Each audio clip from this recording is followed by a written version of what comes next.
CLAT की importance आज के डेट में इतनी क्यों बढ़ गई है? कि एक बच्चा तो हमारे पास अभी जिसने एलिट में 15th रैंक लाया all India, but his story is commendable और I am telling you guys this story first in the first place because ये थोड़ा स्पेशल बच्चा है ये। एडवोकेट या फिर लीगल की बात करें तो ये माना जाता है कि ये भी एक पावरफुल जॉब है। कई बार देखा जाता है कि जो पुलिस ऑफिसर्स हैं वो एडवोकेट से डरते हैं और भी कई अलग अलग हैं। तो इस तरीके से कैसे, क्योंकि लोग कई बार क्या है किसी प्रोफेशन में पावर फील करना चाहते हैं, तो ज़रा बताइए इस फील्ड में पावर का क्या रोल है? अगर हम क्लैट की तैयारी की बात करें तो सही टाइम क्या है? क्या हम इसकी तैयारी 11th में शुरू कर दें, 12th में शुरू करें, या फिर जब हम मतलब ड्रॉप ईयर हमारा है तब करें? एवरेज स्टूडेंट की जो बिल्कुल ज़ीरो लेवल पे है, तो क्या वैसा स्टूडेंट भी क्लैट को क्रैक कर सकता है, और अगर कर सकता है तो कैसे? आपके साथ कोई भी बच्चा अगर जुड़ करके तैयारी करना चाहता है, नेशनल क्लैट एकेडमी के साथ तैयारी करना चाहे, तो उसके अंदर 5 ऐसे क्या बेसिक पॉइंट है जो उसके अंदर होने ही चाहिए? दोस्तों नमस्कार, आपके स्टोरी.com पर आप सभी का स्वागत है। मैं राकेश शांडिल आपके स्टोरी.com के इस मंच पर आज एक खास व्यक्तित्व के साथ हूं। आज का ये एपिसोड बेहद खास होने वाला है, क्योंकि आज हम आपको ये बताने वाले हैं शुद्ध भाषा में कि वकील कैसे बनते हैं। जीवन में आमतौर पर कई ऐसी समस्याएं आती हैं जिसके लिए हमें वकील की ज़रूरत होती है, लेकिन हम ये जानना चाहते हैं, कई लोग ये जानते हैं कि आईएएस कैसे बनना है, आईपीएस कैसे बनना है, डॉक्टर कैसे बनना है, इंजीनियर कैसे बनना है, लेकिन अधिकतर लोगों को ये पता ही नहीं होता है कि वकील कैसे बना जाता है। और आपकी जानकारी के लिए बता दूं कि वकील भी एक बहुत अच्छा प्रोफेशन है, जो आज के रेट में एक एक वकील की अगर हम फ़ी की बात करें तो एक एक सुनवाई की फ़ी करीब करोड़ों रुपए में भी होती है, लाखों से लेकर करोड़ों तक जाती है। तो आप सोच सकते हैं कि ये कितना बड़ा फील्ड है, लेकिन आज के समय में इस इतने बड़े फील्ड में बड़ी अपॉर्चुनिटी होने के बाद कम अवेयरनेस की वजह से लोग इस फील्ड में अपना करियर नहीं बना पाते हैं, क्योंकि जानकारी की अभाव होती है। इसी विषय को ध्यान में रखते हुए, इसकी अवेयरनेस को ध्यान में रखते हुए, हमने इसके एक एक्सपर्ट को आज के अपने इस एपिसोड में आमंत्रित किया है, और उनका नाम है कुमार अभिनव। तो सबसे पहले स्वागत है हमारे आज के इस एपिसोड में। धन्यवाद राकेश जी, बहुत बहुत धन्यवाद। और मैं भी यहाँ आके उतना ही खुश महसूस कर रहा हूँ कि फाइनली हमारे बच्चों को, जो बिहार के स्टूडेंट्स हैं, उनको ये जानने का मौका मिले आपके मंच के ज़रिए ही कि कानून के क्षेत्र में भी, जैसा आपने कहा कि वकील वो एक बस पार्ट है उसका, जो खुद कानून का क्षेत्र है उसमें न जाने कितनी सारी चीज़ें आज के डेट में आपको उपलब्ध है। और उस अवेयरनेस की कमी को ही दूर करना हमारा यहाँ पे पर्पस है इस पर्टिकुलर वीडियो का। तो हम लोग वही कोशिश करेंगे कि इस कॉन्वर्सेशन के दौरान उन स्टूडेंट्स को जो अभी शायद बंधे हुए हैं आईआईटी, नीट और इन्हीं 2-3 करियर के बीच, उनको एक नया मंच दें, उनको एक नया जानकारी दें और उनके लिए एक नया रास्ता भी सुझाएं कि अगर उनका इंटरेस्ट इस क्षेत्र में हो तो वो इसकी भी बारीकियों को समझ सके। ओके, तो मेरा सीधा सा पहले सवाल यही से शुरू होगा, क्योंकि जो चीज़ इंसान पढ़ाता है या सिखाता है या मार्गदर्शन देता है, तो पहले ये हम जानना चाहेंगे कि आप इस फील्ड में कैसे आए? क्या कोई ऐसी घटना हुई थी, या कभी कोई वकील से पाला पड़ा था जो उसके बाद लगा कि नहीं, हमें भी वकील बन जाना चाहिए या एडवोकेट बन जाना चाहिए? जी सर, आई मीन मैं भी अपने स्टूडेंट्स, जब पहली बार मैं किसी की भी काउंसिल करता हूँ तो उसका पहला सवाल मैं यही करता हूँ कि आखिर आप लॉ चुन क्यों रहे हैं, क्योंकि उतना पॉपुलर नहीं है। खासकर बिहार और यूपी के क्षेत्र में आप जाएंगे, बच्चे पैदा होते नहीं हैं, इंजीनियरिंग डॉक्टरी उनको पढ़ा दी जाती हैं। स्कूल्स में भी उतना अवेयरनेस नहीं कराया जा रहा है कि भाई बाकी फील्ड भी हैं जिसको आप चुन सकते हो। कुछ बच्चों को अगर आप छोड़ दें जो इंटरनेट का उतना उपयोग नहीं कर रहे हैं, तो उन्हें नहीं पता होता है। तो मेरे टाइम पे तो और ख़राब हालत होगा सर। 2010 में मैंने 2012 में मैंने 10th करा और 2014 में मैंने 12th का एग्ज़ाम पास किया है। और यहीं बिहार में ही मुज़फ़्फ़रपुर में रहता था मैं। और मुज़फ़्फ़रपुर में उस समय हमें भी क्वाइट लिटरली कुछ ऐसा आइडिया नहीं था कि there are other career options available. अब जब हम 10th में थे तो सर हुआ घर से प्रेशर की साइंस लेना है, और हमें साइंस समझ इतनी आ नहीं रही थी। हमारा रुझान जो है ऑलरेडी कॉमर्स की तरफ बढ़ चुका था, जो अपने आप में एक बहुत बड़ा डिसीजन था, खासकर जिस फैमिली से मैं था। तो मैं बच्चों को बताता भी हूँ कि एक सिविल वॉर लड़ के मैंने फाइनली अपने घर में इस चीज़ को मनवाया है कि हाँ, मुझे कॉमर्स लेने दिया जाए। अच्छा। एंड देन अगर आप कॉमर्स लेते हैं और आप 12th में आते हैं, तो आपके मन में एक ही चीज़ होता है कि यार स्कूल लाइफ तो बहुत बढ़िया था, अब कॉलेज लाइफ का क्या होगा? हमने सुन रखा है, फिल्मों में देख रखा है कि कॉलेज लाइफ भी कुछ होता है। तो उस कॉलेज लाइफ के लिए अच्छा कॉलेज होना बहुत ज़रूरी है। हमारे सामने भी यही सवाल था। तो हमने अपने आप को जब इस चीज़ में लगाया, तो इंटरनेट पे कुछ चीज़ों की जानकारी मिली। और एक अच्छा चीज़ ये हुआ कि मेरे एक दोस्त के भैया ने उसी समय मुजफ्फरपुर में इस क्लैट एग्ज़ाम को क्रैक करा। ओके। वहीं से इंस्पिरेशन आया। I am still thankful to the भैया and he went to Nalsar. तो वहाँ से आया कि हाँ ये हो सकता है, ये करने लायक चीज़ है, एक कंपटीशन जो शायद अभी भी मैं कर सकता हूँ। एंड उसके बाद फिर हमने तैयारी करी और 2015 के क्लैट में मेरा 341 रैंक था। NLIU भोपाल जो आप सब जान रहे हैं, अगर आप क्लैट में इंटरेस्टेड है तो one of the top colleges है, वहाँ से मैंने 2020 में ग्रेजुएशन करा है। और हमेशा से इंटरेस्ट था पढ़ाने में। तो मैंने अपने क्लैट के बाद 2 साल बाद भाई साहब मेरे, उन्होंने भी क्लैट करा, उनको भी तैयारी कराया, उनको भी गाइडेंस दिया, साथ में मेरे भोपाल में उनको रखा। उन्होंने 411 रैंक पाया। ओके। तो 2 भाई और उसके बाद हमारे ख़ानदान में अभी तक 6 से 7 ऐसे भाई-बहन और दूर के लोग हैं जो मतलब सबको आपने क्रैक करा दिया। तो एक वो आग सी जो होती है ना, जंगल के आग की तरह फैल गया ये करियर हमारे कम से कम फैमिली में।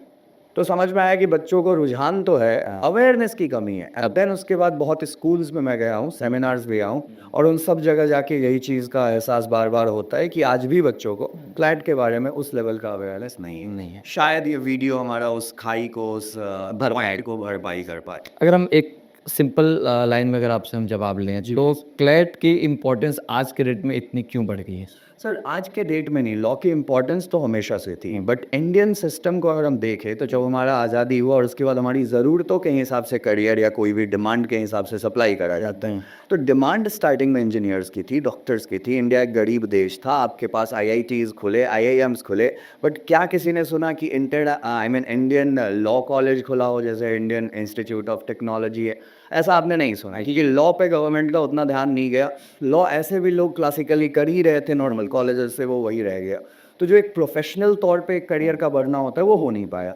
2008 में ये चेंज हुआ है जब से क्लैट आया और उसके बाद 5 ईयर लॉ NLUs करवाने लगे और वहाँ से आप समझिए कि जैसे IIT is for engineering, law के लिए NLU वो जगह बन चुकी है। उस 5 साल में बच्चे को 12th के बाद ही उनको लगा दिया जाता है कानून के क्षेत्र में, वहाँ उनको सोचने के लिए मजबूर किया जाता है, क्रिटिकल थिंकिंग बढ़ाई जाती है, 5 साल का एक्सपोजर है कि आप जब निकलो तो आप एक रिफाइंड पॉलिश्ड आदमी रहो, आपको कानून का बस जानकारी नहीं हो, आपको उसके साथ काम करना भी आता हो। तो ये तब से आप कहिए कि इस करियर में रुझान लोगों का बढ़ने लगा और उसके साथ जो कंपनीज़ आई, जो स्टार्टअप्स का कल्चर आया, 91 में जो हमारा लिबरलाइजेशन हुआ, उसके बाद जो कंपनीज़ का ग्रोथ हुआ है, अब हर कंपनी सर खुल रही है, आपको भी पता है एक लॉयर की ज़रूरत है। एक बैंक आज के डेट में लॉयर की ज़रूरत रख रही है। हर एक आपको जो भी ऑर्गेनाइजेशन है, they need lawyer. School, colleges, coachings, they all need lawyers. Law की और सरकार सबसे बड़ा जो लिटिगेंट है, सबसे ज़्यादा जिनको केस का सामना करना पड़ता है वो है सरकार, और सरकार को हर एक केस का सामना करने के लिए कोई ना कोई वकील चाहिए। उन सब के वकीलों की वो हायरिंग करते हैं, तो फील्ड में स्कोप भी बहुत है और कंपनीज में वो जो प्राइवेट जॉब का ऑफर्स मिलते हैं वो भी बहुत लुक्रेटिव है अब मुझे लगता है कि आज के डेट में हर कंपनी जो है ना अपने लिए कोई ना कोई एडवोकेट को हायर करे रही है। टॉप 7-8 लॉ फॉर्म्स हैं जो इसके डेट में 23-24 लाख पर एनम दे रहे हैं और ये उन्हीं बच्चों को मिल रहा है जो NLU के टॉप 5-6-7 कॉलेजेस में जा रहे हैं और वो उन बच्चों को प्लेसमेंट मिलता है 4th ईयर में ही, 5th ईयर भी नहीं रहते हैं, 4th ईयर में कंपनी आती है, PPOs होता है और उन बच्चों को हायर करके वो ले जाती है। जब शुरुआती दिनों में अगर हम बात करें, जो बच्चे खास करके बिहार से होते हैं, यूपी से होते हैं, जैसा कि आपने शुरू में कहा कि उनको अवेयरनेस की कमी होती है। क्या जब आपने नेशनल क्लैट एकेडमी की शुरुआत की बच्चों को ये उसकी तैयारी कराने के लिए ताकि वो क्लैट को क्रैक कर पाएँ, क्या-क्या चैलेंजेस आपको यहाँ पे महसूस हुआ? देखिए मेरे हिसाब से क्लैट का प्रिपरेशन जब से मैं करा रहा हूँ और इवन जब मैंने खुद भी किया तो मैं सबसे पहले बच्चों से यही शेयर करता हूँ कि क्या मुझे फेस करना पड़ा, क्योंकि मैं भी इसी कल्चर में पला बड़ा हूँ, मैं भी यही अपनी पढ़ाई किया हूँ और हमने इंग्लिश को कभी उतना भाव नहीं लिया। हमारे को ये सिखाया गया या नहीं भी सिखाया गया तो हमने ये सीख लिया कि इंग्लिश उतना ज़रूरी नहीं है। और क्लैट एग्ज़ाम ये देखते हुए कि हाई कोर्ट सुप्रीम कोर्ट में बस इंग्लिश ही चलता है, CLAT exam is all about English. जो बच्चे क्लैट दे रखे हैं वो इस बात को समझ पाएंगे, या जिन गार्जियन को या जिन पेरेंट्स ने क्लैट का ये करा है, इन्वेस्टिगेशन करा है, उनको पता होगा कि this exam is all about English और वहाँ पे हम थोड़ी लैक करते हैं। तो वो सबसे बड़ा स्ट्रगल है कि बच्चों को पहले इंग्लिश में इतना तैयार करवाना कि वो कानून की बारीकियों को समझ सके, वो एंड और का डिफरेंस समझ सके, वो इंग्लिश की जो छोटी छोटी चीज़ें हमने इग्नोर करा है इतने दिनों तक, वोकैबुलरी नहीं करा है, उन सब बारीकियों को समझे, उन सब चीज़ों को पहले कमांड में ले, एंड देन उनका डेवलपमेंट, देन उनका जो प्रोसेस है वो स्मूथ हो जाता है। लगता है। मतलब एक तरह से देखा जाए तो उनको बेसिक इंग्लिश ठीक-ठाक आनी चाहिए, डेफिनेटली फिर उसके बाद यही हम एनसीए से डिफरेंट कर भी रहे हैं। अगर आप पूछें हमसे तो हमारे यहाँ जो 2 घंटे की क्लास है रेगुलर, वो तो बच्चों को मिलती ही है सिलेबस की, जो आपको हर जगह होती है classes. But apart from that vocabulary की लगातार क्लासेस, डेली क्लासेस होती है हमारे यहाँ हर बच्चे के लिए। ग्रामर डेली पढ़ाई होता है, कॉम्प्रिहेंशन डेली पढ़ने की चीज़ है, न्यूज़पेपर डेली पढ़ने की चीज़ है, तो न्यूज़पेपर पे क्वेश्चंस और ये सारी चीज़ें हम लोग डेली बना के देते हैं। तो we work in this direction कि भाई एग्ज़ाम को समझो, तुम परीक्षार्थी बनो, विद्यार्थी नहीं। विद्यार्थी हम सब हैं, लेकिन अगर हम परीक्षा को समझ चुके हैं तो हमें ये पता होगा कि परीक्षा क्या डिमांड कर रहा है हमसे, और परीक्षा की डिमांड यही है सर, इंग्लिश। अगर हम बात करें एक एवरेज स्टूडेंट की जो बिल्कुल ज़ीरो लेवल पे है, तो क्या वैसा स्टूडेंट भी क्लैट को क्रैक कर सकता है और अगर कर सकता है तो कैसे? थोड़ा छोटे डेफिनेटली सर, देखिए कोई भी स्टूडेंट हुँ। स्टार्ट जब करता है वो बिगिनर है, और वो बेसिक लेवल ही है, उसका लेवल वही है, सबका लेवल वही है। लेकिन जो बच्चे मान लीजिए 3-4 महीने भी मेहनत कर लेते हैं, उनको डेवलपमेंट दिखने लगता है। जो थोड़ा बचपन से करे उनको थोड़ा ज़्यादा डेवलपमेंट है। The point I am trying to make is कि कोई बच्चा आज अगर शुरू करता है, 1 हफ्ते 2 हफ्ते में नहीं वो तुरंत पहुंच जाएगा टॉपर के नज़दीक। 3 महीने 4 महीने 5 महीने वो दे ले। हमने बच्चों को देखा है सर, 5 नंबर 6 नंबर से उठते हुए 70 72 75 80 नंबर तक जाते हुए 6-7 महीने के रेफरेंस में। I can name a few of the my students जिनकी इंग्लिश या जिनका जो पढ़ाई का लेवल था उस टाइम तक वो इतना पुअर था, but because they got the direction right, because उनको ये समझ में आ गया कि करना कैसे है, उनके लिए वो चीज़ आसान हो गई और उन्होंने 6-7 महीने वो करा। तो एकदम कर सकते हैं सर। 6 to 7 मंथ्स लगता है हमारी 3-4 महीने बेसिक्स बनाने में, and then the advancement of it. अगर देखा जाए क्योंकि इस टाइमिंग को लेकर के बहुत इश्यू होता है कि किसी भी चीज़ की तैयारी कब शुरू कर दी जाए। हालाँकि आज के डेट में बहुत एडवांस हो गए हैं, बच्चे भी एडवांस हो गए हैं, लेकिन फिर भी अगर हम क्लैट की तैयारी की बात करें तो सही टाइम क्या है? क्या हम इसकी तैयारी 11th में शुरू कर दें, 12th में शुरू करें या फिर जब हम मतलब ड्रॉप ईयर हमारा है तब करें? क्या सही टाइमिंग है इसके लिए? देखिए, इसका कोई वन कट आंसर तो नहीं मैं दे पाऊँगा, लेकिन वो बच्चे पर डिपेंड करता है, बच्चे की आर्थिक स्थिति पे भी बहुत बार डिपेंड करता है। अभी भी आप 2 ईयर का कोर्स ले रहे हैं, 1 ईयर का कोर्स ले रहे हैं, वहाँ का डिफरेंस अमाउंट भी है, बहुत सारी चीज़ें। बट मैं जो मेन कहता हूँ वो बच्चे को खुद को देखना चाहिए। अगर बच्चे को ये लग रहा है कि मेरा इंग्लिश सच में बहुत पुअर है, मेरे को 2 साल या मुझे को 1 साल कम से कम चाहिए अपने इंग्लिश को सुधारने में, तो 10th के बाद ले लीजिए ना। आखिर आपको 10th के बाद करना क्या है? You have your 12th examination and college in your mind. तो जितना जल्दी आप इस प्रोसेस में आ जाएंगे, आपके पास उतना वक्त है। तो निकलता भी सर उन्हीं का ज़्यादा है जो फाउंडेशन से ज्वाइन करते हैं, 2 साल टाइम देते हैं, उनके टॉपर होने की चांसेस थोड़ी ज़्यादा हो जाती हैं। बट आई कैन नॉट से कि 1 साल में नहीं होता है। ऐसे भी बहुत बच्चे होते हैं जिनका बेसिक्स ठीक है, वो 1 साल में कर लेते हैं। ऐसे भी बच्चे हैं मेरे पास सर जिन्होंने 3 महीने में क्लैट क्रैक करा है। 3 अच्छा। महीने में जी, क्योंकि उन्होंने उतना सिंसियरिटी दिखाया, उन्होंने उतना मेहनत करना दिखाया। देयर इज़ जो रिक्वायरमेंट थी उसके लिए। हाँ जी, currently he is in NLU Ranchi and he has worked that hard sir. 3 महीने में मैंने जो उसको मेहनत करते देखा है। तो ऐसे बच्चे होते हैं, वो उनके अंदर है। आपके अंदर कितना है उस हिसाब से तैयारी चुनिए। आप अगर अभी 10th में, मैं कहूँगा सेफेस्ट है, जितना जल्दी शुरू कर दीजिए। अगर हम बात करें तो देखिए नॉलेज सबके पास होता है, तो आपके यहाँ ऐसा क्या टीचिंग मेथड है जिसकी वजह से बच्चे आसानी से सवालों को समझ जाते हैं या जो कॉन्सेप्ट है उसको आसानी से समझते हैं? क्या ऐसा ट्रिक है, मेथड है जो आप अपनाते हैं अपने छात्रों के लिए? देखिए, हम ये समझ चुके हैं ना कि जब चीज़ों को हम क्रैम अप करने की कोशिश करते हैं ना, कि कोच दिया जाए टाइप ऑफ, कि ज़बरदस्ती जल्दबाजी में कैसे भी करके सिलेबस ख़त्म किया जाए, वहाँ पे चीज़ें गड़बड़ा जाती हैं। हम उस माइंडसेट के व्यक्ति ही नहीं हैं। हमारे बच्चों को पता है कि अगर एक सिलेबस में सर को एक क्लास में नहीं समझ में हमें आया और दूसरा क्लास भी चाहिए, तो दें तो दूसरा चलेगा, एक्स्ट्रा आवर्स हम लोग पढ़ेंगे, कोचिंग 2 घंटे एक्स्ट्रा चल जाएगा। National CLAT academy proudly announces that कि हम लोग हर तीसरे दिन पे कोचिंग का टाइम एक्सटेंड कर देते हैं, because the student stage there, they have some questions which we can not ignore, जो हमें उसी दिन सॉल्व करके जाना है। तो we work with this model कि एक ही चीज़ अगर आप 2 बार में नहीं समझोगे, तीसरे में समझोगे। हम तब तक समझाएंगे जब तक नहीं समझो, नहीं समझ रहे। And that finally helps the student.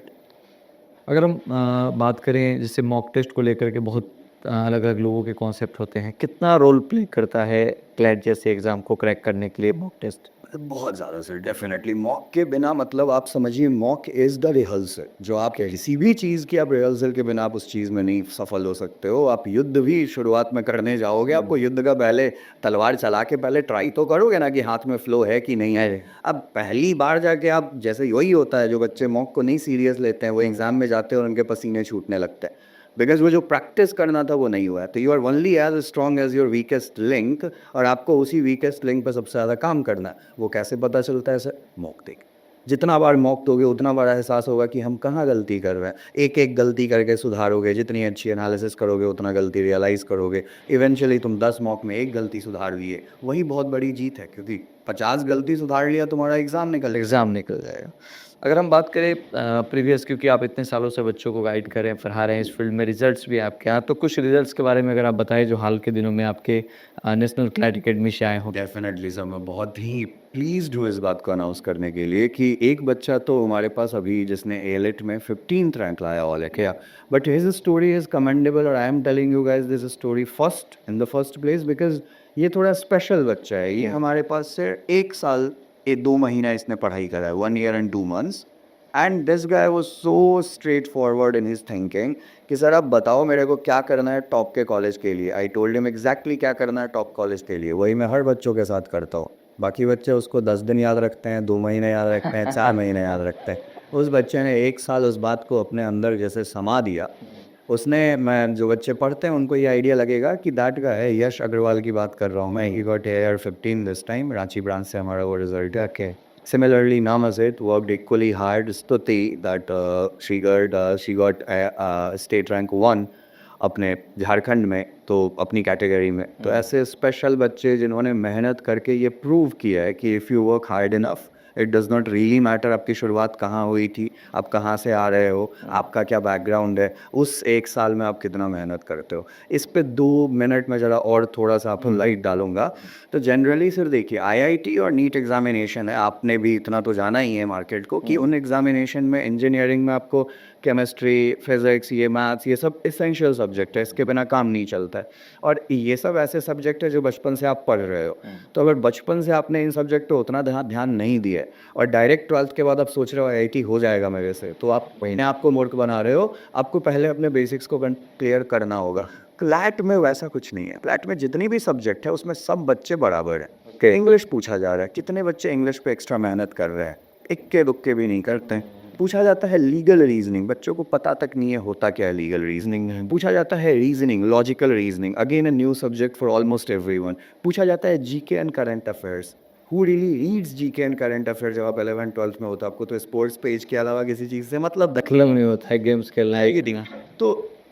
तो वही मैं कह रहा हूँ कि स्टूडेंट के लिए ये एक इक्विलिब्रिस्ट एग्ज़ाम है। ये एक ऐसा एग्ज़ाम है जो उनको एक इक्वल प्लेटफॉर्म दे रहा है कि तुम सब बराबर हो। अब यहाँ से जो ज़्यादा मेहनत करोगे वो उतना आगे गया। तुम 4 महीना करोगे, तुमको हो सकता है लोअर रंग कॉलेज मिल जाए, लेकिन तुम 6 महीना कर दिए तुम और अच्छा कॉलेज पाओगे, 1 साल कर दिए तुम टॉप का कॉलेज पाओगे। ये डायनामिक्स से क्लैट काम कर रहा है। क्योंकि आप छात्रों के बीच काम कर रहे हैं, बहुत छात्र छात्राएं आपके यहाँ पढ़ रही हैं, कभी ऐसा हुआ कि कोई एक छात्र आपके यहाँ मतलब एडमिशन लिया और एकदम से लो ग्रेड था, ऐसा लगा कि अब इसके बस की बात नहीं है, फिर भी उसका एडमिशन हुआ और उसने कुछ बेहतर किया? देखिए राकेश जी, अगर हमें लग जाए कि इसके बस की बात नहीं है तो फिर गड़बड़ है। ये हमें कभी लगना ही नहीं चाहिए किसी, हम इस बात में मानते ही नहीं हैं। हम खुद भी कभी बहुत ब्राइट स्टूडेंट नहीं थे, लेकिन हमें पता है कि आदमी क्या कर सकता है अगर 1 साल लगातार वो उस चीज़ पे फोकस करे। हमने बार बार अपनी ज़िंदगी में इस चीज़ को आजमाया, हमने देखा इतने सारे बच्चों को आजमाते हुए, तो हम उनके उस छुपे हुए पोटेंशियल को समझ रहे हैं। बस ज़रूरत क्या है कि उनके पोटेंशियल के हिसाब से, उनके स्पीड के हिसाब से उनको ग्रो होने देने का प्लेटफॉर्म देना, हम वही देते हैं। हमारे यहाँ बच्चे ऐसे आते हैं जो बिहार बोर्ड, झारखंड बोर्ड से होते हैं, वो इंग्लिश में सर ई नहीं समझ रहे हैं, ए नहीं समझ रहे। उनको पहले हमें इंग्लिश में कितना तैयार करना है कि वो नॉर्मल स्टेटमेंट समझना शुरू करें। आई ईट मैंगो, ये करना वो शुरू करेंगे, देन वहाँ से उनका बिल्डअप होता है। But they also if they stay for a year और 2, उनका भी sir if not CLAT A-LET, if not A-LET MS-SET, if not MS-SET CUET, कोई ना कोई एक एग्ज़ाम आपका अच्छा निकल जाता है। कल एक बच्चे का कॉल आया, सर आपने दिसंबर में बोला था क्लैट नहीं निकला, प्राइवेट के चक्कर में मत पड़ो। आई एम फेमसली और नोटोरियसली नोन फॉर दिस कि मैं बच्चों को प्राइवेट के चक्करों से बचाता हूँ। कि I am seeing this around me कि वो सही नहीं है, तो why would I suggest you जब तक तुम्हारी मजबूरी नहीं। अब वो बच्चा मेरे पास आया, सर घर की हालत ख़राब है, अगर नहीं रहती तो फिर कोई बात नहीं थी, बट घर की हालत ख़राब है, माली हालत ख़राब है, फ्लैट नहीं हुआ क्या करना चाहिए। आई सजेस्टेड हिम कि there are still some exams, तुम उसकी तैयारी करो। ही गॉट इनटू जीएसआईपीयू जो दिल्ली का है, अच्छा कॉलेज है। अलीगढ़ निकल गया उसका, अलीगढ़ यूनिवर्सिटी का रिसेंट रिजल्ट आया, उसमें भी वो क्रैक कर लिया। He is still better off than the students इनको गलगोटिया जाना पड़ रहा है। तो that remains my moot point कि सी इट्स नॉट लाइक कि private are worse off, but when you have the option you should aim for the best, and that is the best कि जब तक तुमको कम पैसे में अपना वर्दी पढ़ाई मिल जाए, ऐसी पढ़ाई मिल जाए जिसका रिटर्न तुमको मार्केट में मिलेगा, इवेंचुअली तुम भी खुद से वही क्वेश्चन करोगे। आज के समय में ऑनलाइन ऑफलाइन का जो एक सिनेरियो चल रहा है, इसमें आपको क्या लगता है कि क्या क्लैट जैसे एग्जाम में ऑनलाइन रोल प्ले कर रहा है बड़ा, या फिर ऑफलाइन ज़्यादा इम्पोर्टेंट? सर मैंने जिस बच्चे का आपको बताया जो 3 महीने का प्रिपरेशन करा है, तो ही वॉज ए स्टूडेंट जो कहीं ऑनलाइन में ही कर रहा था। बहुत ही पॉपुलर वो भी हैं और वो बहुत सारे बच्चों को बहुत ही सस्ते में क्लैट कराने का वादा करते हैं। बट होता ये है सर ऑनलाइन में कि पहला तो आपने अभी बताया बच्चों को डेली वोकैबुलरी करना है, इंग्लिश करना है, जीके करना है। एक चीज़ करेगा दूसरा नहीं, दूसरा करेगा तीसरा नहीं, एक दिन करेगा दूसरे दिन नहीं, दूसरा दिन तीसरा दिन नहीं। ऑफलाइन में उनके पास ऑप्शन नहीं देते हम लोग। तुम सुबह से शाम तक बैठे हो, नेशनल क्लैट अकेडमी बच्चों को 2 घंटे का पढ़ाई पढ़ाता ही नहीं है, वो उनको 11 बजे बुलाता है। हमारे पास इतना स्पेस है कि हमारे बच्चे 11 बजे आते हैं, जो ड्रॉपर बच्चे हैं जिनके पास टाइम है, जो स्कूल नहीं जा रहे हैं, और वहाँ से लेकर शाम 5 बजे 6 बजे 7 बजे तक वो हमारे साथ बैठ रहा है। हमेशा उनका 1-1 घंटे पे सेशन लगा है, टीचर्स जा रहे हैं, उनके साथ डिस्कशन हो रही है, बीच में उनको खाने का भी टाइम दिया जा रहा है। एक ऐसा माहौल क्रिएट करने की कोशिश कर रहे हैं जहाँ बच्चे रहना चाहें। वो जब हो जाता है ना, अपने आप रिजल्ट होता है। तो मतलब आपका ये सजेशन है कि ऑफलाइन ही इस चीज़ के लिए मेरे बेस्ट हिसाब से कोई भी कंपटीशन की अगर तैयारी होनी चाहिए, अगर आप सीरियस हो तो ऑफलाइन में पहले देख लो। अगर एकदम वो नहीं हो सकता and you are self directed, तुम खुद को डिसिप्लिन में रख सकते हो, go for the online one. But if you are, that's the main key, if you are. Advocate या फिर लीगल की बात करें तो ये माना जाता है कि ये भी एक पावरफुल जॉब है। कई बार देखा जाता है कि जो पुलिस ऑफिसर्स हैं वो एडवोकेट से डरते हैं, और भी कई अलग-अलग हैं। तो इस तरीके से कैसे, क्योंकि लोग कई बार क्या है किसी प्रोफ़ेशन में पावर फ़ील करना चाहते हैं। तो ज़रा बताइए इस फ़ील्ड में पावर का क्या रोल है? सर ये फील्ड ही पूरा पावर से शुरू होता है, पावर पे ख़त्म होता है। क्योंकि आप सोचिए ना, आपके देश के जो कर्ता धर्ता थे, जिन्होंने देश की शुरुआत करी है, काइंड ऑफ हमारे फ्रीडम फाइटर्स, उनमें जिनका नाम आपको याद आता है, गांधी जी से लेके वल्लभ भाई पटेल से लेके नेहरू जी, जिन्ना जी, BR Ambedkar, they were all lawyers. हमारे देश को बनाया लॉयर्स ने, हमारे देश को खड़ा लॉयर्स ने किया। हमारे देश में आज भी जो कोर्ट और जो कचहरी के जरिए हम कानून में बदलाव और सुधार की उम्मीद करते हैं, वो वकीलों के जरिए करते हैं। There is no other way कि आपके कानून में कभी कोई बदलाव हो। सरकार नहीं बैठी हुई है कानून को अच्छा करने के लिए, उनको फ़र्क नहीं पड़ रहा। हम प्रेशर बनाते हैं तब सरकार कुछ भी करती है। वो प्रेशर ग्रुप है वकील। वकील को पता है कानून क्या कहता है, वकील को पता है कि सरकार क्या उसके हिसाब से कर रही है, क्या उसके खिलाफ कर रही है, और वकील जज को जानता है। वकील जज से अपनी बात मनवा सकता है। तो वकील तो अपने आप में पावर है ही सर, बट जज से ऊपर कौन है इंडिया? पावर अगर आप लिटरली फील करना चाह रहे हैं तो NLU will give you that platform जहाँ पे बेस्ट ऑफ द लाइब्रेरी आपको मिलेगी। आपके कुछ सीनियर्स ने ऑलरेडी जजशिप का एग्ज़ाम निकाल रखा होगा, और अगर आप जज बनना चाहते हैं तो उससे अच्छा और क्या प्लेटफॉर्म हो सकता है। तो पावर की से शुरू, वकील भी पावरफुल है, एंड जज तो फिर उसके ऊपर है क्या, वो तो सुपर पावरफुल है। And these two are the profession जो कोई भी चुनना चाहेगा। But let's say you are someone जो पैसे में ज़्यादा इंटरेस्टेड है, is not there for power कि सर वकालत में पावर है, बट आई नो पहला 10 साल 3 साल 4 साल 5 साल स्ट्रगल भी आपके लिए। लॉ फॉर्म से आप टॉप के NLUs में जाते हो, आपको स्टार्टिंग दिन से 17-18 लाख पर एनम की सैलरी मिल रही है। आप उस जगह जाओ, आप जॉब करो, आप पैसे में खेलो, तो either you are breathing in money or you are having power, uncontrollable power. So anyway you are better off, that's the power of law. यही आपको कानून देगी। जैसे कई बार लोग देखते हैं कि बहुत छोटे-छोटे, जैसे DCLR कोर्ट हो गया, SDM कोर्ट हो गया, उसके ऊपर फिर डिस्ट्रिक्ट कोर्ट हो गया, हाई कोर्ट हो गया।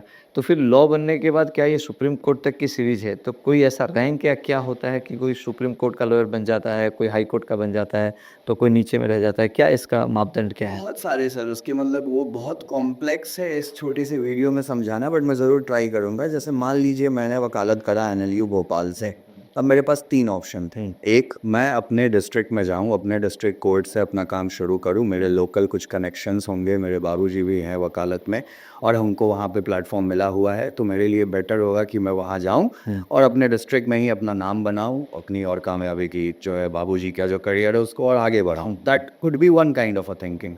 बट हर आदमी के बाबूजी वकील नहीं। उस आदमी के पास ऑप्शन है कि वो डिस्ट्रिक्ट कोर्ट तो जाए, लेकिन साथ में किसी सीनियर को ज्वाइन कर ले जो हाई कोर्ट में हो, जिनके साथ साथ उसको थोड़ा एक्सपीरियंस मिले, थोड़ा हाई कोर्ट का भी एक्सपोजर मिले, इवेंचुअली वो अपना जब इंडिपेंडेंट प्रैक्टिस करे तो वो अपने आप को डिस्ट्रिक्ट कोर्ट तक सीमित ना रखे, वो हाई कोर्ट जाने की भी क्षमता रखे। एंड देन अगर आप उससे भी ज़्यादा आप चाह रहे हैं, आपकी अरमान बहुत है, आप में एम्बिशन बहुत है, then why to stop yourself with high court? Go to supreme court, there are multiple lawyers there जो आपको काम पे दे रखने के लिए, आपको काम देने के लिए इच्छुक होंगे। आपके में बस वो बात होनी चाहिए कि they find something of value in you. अगर आप वो वैल्यू इनको दे पा रहे हैं, they would offer you work. आप उनके साथ सुप्रीम कोर्ट में भी काम शुरू कर सकते हो, देन इवेंचुअली वहाँ आप अपना इंडिपेंडेंट प्रैक्टिस करो।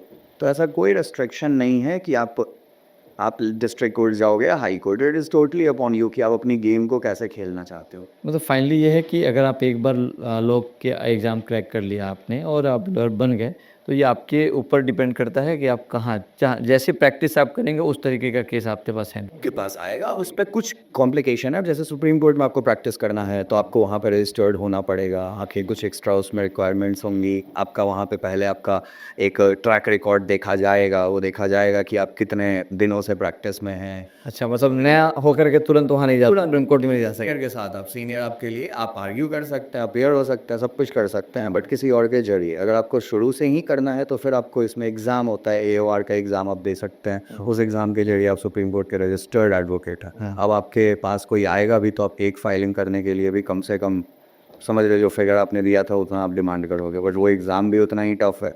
तो कुछ ही लोग निकाल पाते हैं और बाकी लोग वही स्लो तरीका अपनाते हैं कि पहले किसी सीनियर को पकड़ेंगे, फिर धीरे धीरे अपनी स्टैंडिंग बढ़ेगी, फिर कोई हमको इंडिपेंडेंटली हायर करेगा, फिर हम उसके केस को लेके इंडिपेंडेंटली डिस्ट्रिक्ट कोर्ट जाएंगे, फिर वहाँ से डिस्ट्रिक्ट कोर्ट में वो मेरे को हाई कोर्ट में भरोसा करेगा, तब हम उसके केस को हाई कोर्ट में लेके जाएंगे, फिर सुप्रीम कोर्ट जाएंगे। वो इस तरीके से आपके पास क्या क्लाइंट है, कितना उनका आप में फेथ है, आपका कितना एक्सपीरियंस है, वो सारी चीज़ें डिटरमाइन करती है। तो वन वे नहीं, दैट इज़ द मतलब एक मल्टीपल टाइप के केसेस आपके पास आएंगे और उसको हैंडल करने के लिए आपके पास उस तरह के ऑप्शन, टैलेंट, स्किल आपके पास होने चाहिए और वो तभी आएंगे जब आपके पास एक्सपीरियंस्ड होगा, जब आप काम करेंगे वहाँ पे।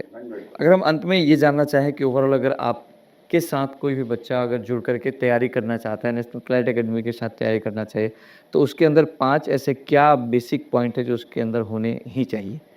देखिए, 5 बेसिक पॉइंट तो ख़ैर हमारे तो शास्त्रों तक में लिखा है कि विद्यार्थी के 5 लक्षण क्या होने चाहिए। अगर वो हैं तो एक अच्छा स्टार्ट है कि आप कम से कम इतना तो करो कि आप बको ध्यानम, उसमें एक पॉइंट है जिस पे मैं ज़्यादा फोकस करता हूँ बच्चों को लेके। अल्पाहारी you can be, you can not be. आपको खाना खाना है, खाओ, कोई प्रॉब्लम नहीं है। आप गृह त्यागी मत बनो, बट बको ध्याना is one thing that I want you to have. काग चेष्टा is other thing that I want you to have. Your concentration should be like a बगुला। was seeing that मछली और उसका आँख उस पे बस टिका हुआ है। कोई भी अगर बगल से ट्रेन भी चला जाए उसका आँख वहाँ पे टिका हुआ है, वो जो अर्जुन ने मछली के आँख के साथ किया था। तो something like that of a concentration, because the whole paper will be in passage format. तो अगर आप पैसेज पढ़ के एक एक लाइन की बारीकी से मीनिंग नहीं समझ पा रहे हो ना, गेम वहाँ ख़राब हो जाएगा। तो it requires lot of concentration which I demand from my student. I prepare them for that, I train them for that.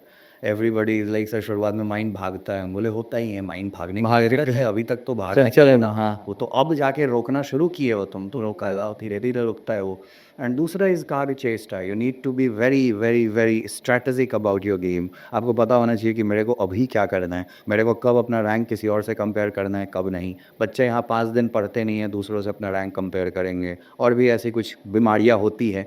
तो वही चीज़ पे हम काम करते हैं कि माइंडसेट पहले ठीक कर लो, पढ़ाई तो उसका बाई प्रोडक्ट है। If you change your identity and you make your self someone like a topper, topper वाला काम तुम खुद ब खुद करते हो, तो पहले अपनी आइडेंटिटी पे काम करो, वही आप करवाते हैं।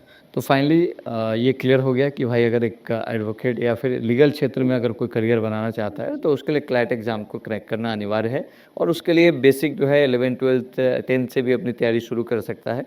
बट बेस्ट ये होगा कि जितना बिफोर करेगा उतना बेहतर है। साथ ही साथ आपने जो बताया कि हाँ, इंग्लिश की जानकारी उसके पास होनी चाहिए और ये एक अच्छा करियर ऑप्शन है और सब तरह के अपॉर्चुनिटी, यानी कि जॉब में भी आपने बताया कि अलग अलग कंपनियों में भी रिक्वायरमेंट है और बाकी ओपन प्रैक्टिस भी आप कर सकते हैं। और ये सरकार को भी मूल रूप से हर एक केस को फाइट करने के लिए एडवोकेट की ज़रूरत होती है, जो कि सरकारी वकील होते हैं। अभिनव जी, बहुत-बहुत धन्यवाद। आपने अपना कीमती समय हमें दिया। आज इस विषय पे आपने अपनी एक्सपीरियंस को लोगों के साथ साझा किया, हमारे ऑडियंस के साथ। इसके लिए बहुत-बहुत धन्यवाद आपका। Thank you, Rakesh ji. And I also felt the opportunity was really at the right time. मेरे हिसाब से अब this is the point जहाँ पे स्टूडेंट को ये बात पता चलनी ही चाहिए कि even apart from IIT NEET you have some career option जहाँ आप जा सकते हो. Not just जा सकते हो but effectively इसको तोड़ के बिल्कुल कॉलेज में घुस सकते हो. मैं ये कह रहा हूँ कि अपने दिमाग में ये लेके आओ कि अब इस एग्ज़ाम को फोड़ना ईजी है, तो लेट्स ट्राई दिस. अगर आपको इंटरेस्ट है लैंग्वेज में, then again you are welcome here. This exam awards those student जिनको लैंग्वेज, जिनको अपनी रीडिंग स्किल और इन सब चीज़ों का थोड़ा कमांड है. So have that in mind. And NCA, again, we have a team of 8 people, जिसमें 6 of us have cracked themselves. हमने खुद भी क्रैक किया है इस एग्ज़ाम को, and we know the ins and outs of this examination. So anybody who is interested, they can come for a counseling session and they will be benefited by it. ये मैं एक message आप सभी को देना चाहूँगा. कुछ नहीं तो एक काउंसलिंग सेशन लेके देखिए, आप सभी को कुछ ना कुछ फ़ायदा मिलेगा about your career and about in general law. Thank you. Thank you. Thanks a lot.